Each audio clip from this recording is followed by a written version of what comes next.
무너진 천재.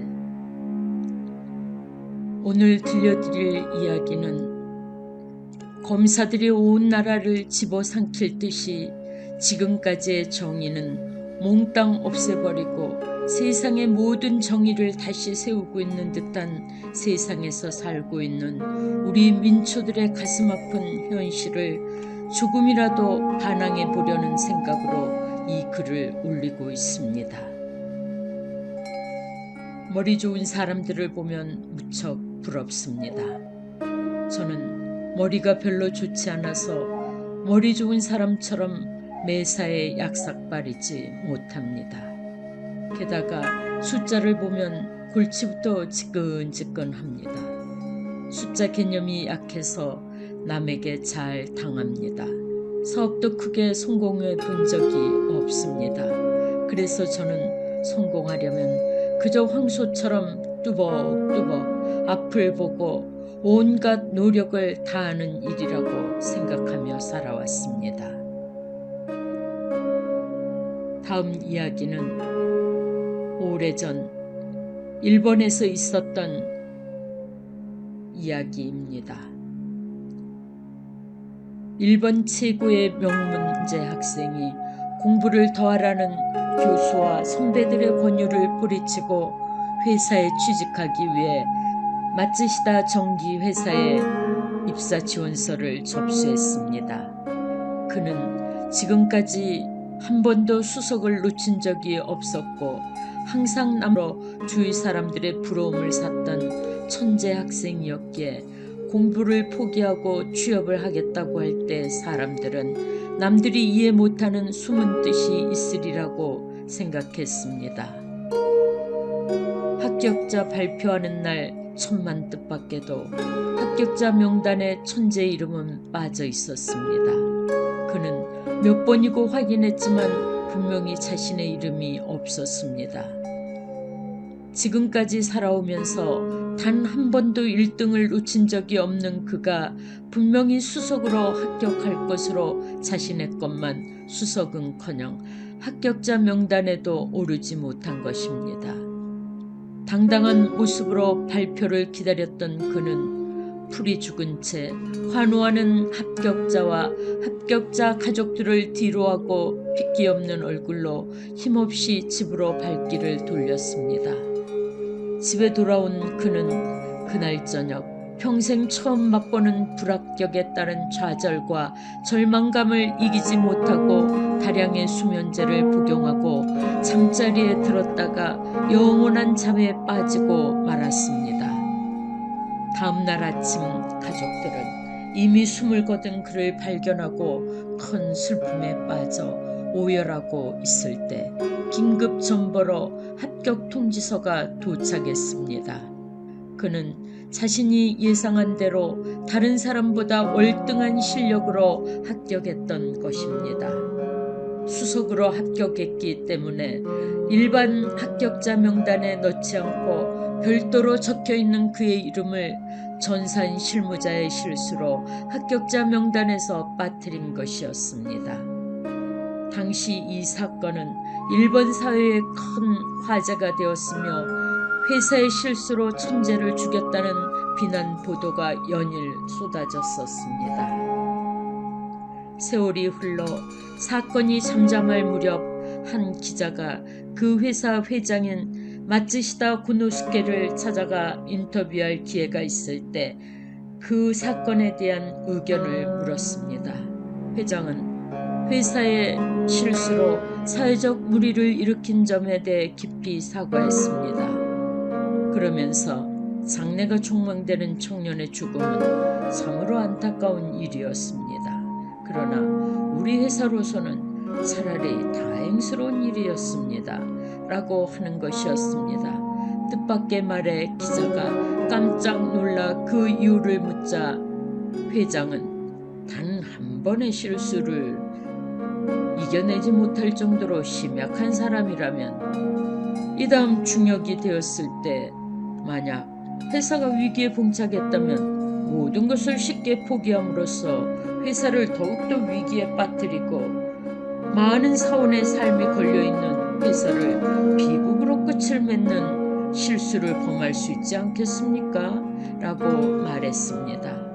우리는 동서고금의 역사를 보면 지도자나 리더의 그릇된 판단으로 나라가 망하고 수많은 백성들이 공경에 빠지는 것을 보고 배우고 체험해 왔습니다.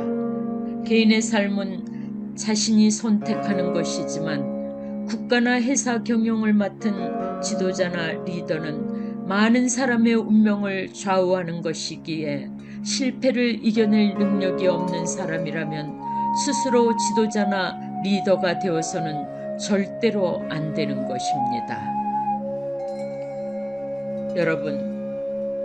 여러분들도 잘 알고 있는 맨발의 영웅, 마라톤의 천재 아베베를 계실 겁니다.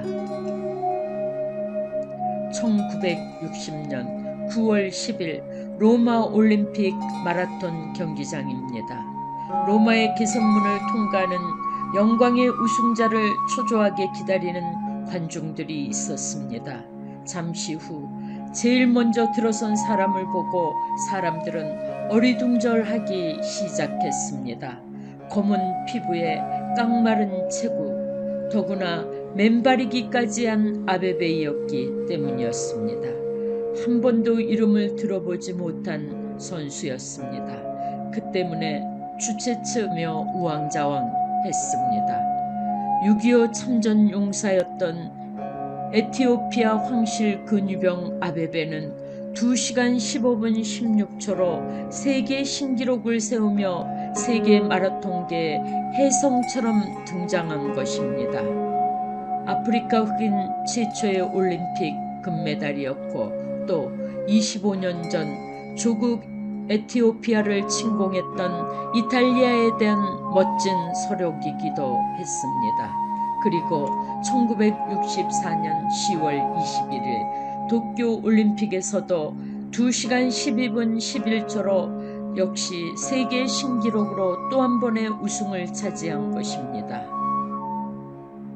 셀라시의 에티오피아 황제는 맨발의 영웅을 1등병에서 중위로 수직 상승시키고 최고급 자동차를 하사했습니다. 그리고 그는 세계적인 유명 인사가 되었습니다. 그러나 1969년 3월 탄탄대로를 달리던 아베베 인생에 큰 시련이 닥칩니다.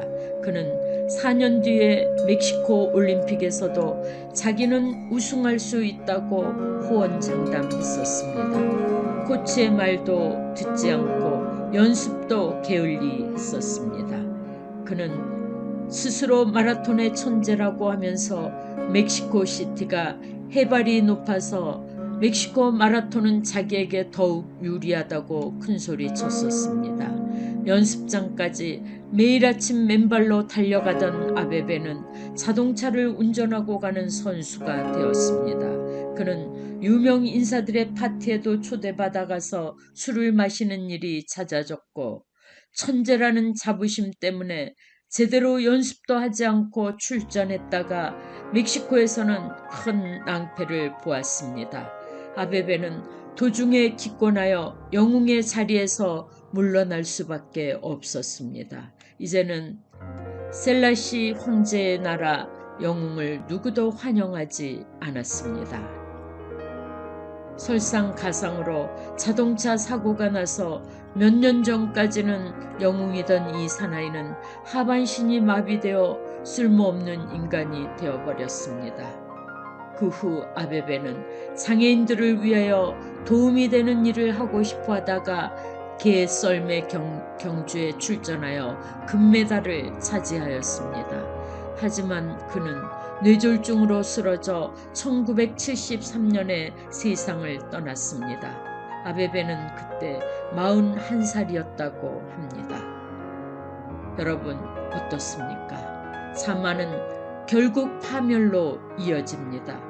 오만으로 똘똘 뭉친 마라톤의 천재나 한 번의 시련도 참지 못하고 무너진 일본의 천재가 정신으로 똘똘 무장하고 달려가는 둔재를 이길 수 있을까요? 지금 우리나라도 똑같은 현상들이 벌어지고 있습니다. 자신들이 천재라고 생각하며 살아온 검사들의 안하무인격인 천하는 언제까지 지속될 수 있을까요? 검사 자기들은 그 말로를 스스로 생각하면 무섭지 않을까요? 천재라는 능력으로 지금 자기들의 무덤을 파고 있다는 기분이 드는 검사들도 있을 겁니다. 군사정권 시대에 날뛰던 군사 독재는 이제 어디에서고 그림자도 찾아볼 수 없을 정도로 이 세상에서 사라지고 말았다는 사실에서 검사들도 교훈을 얻어야 할 겁니다.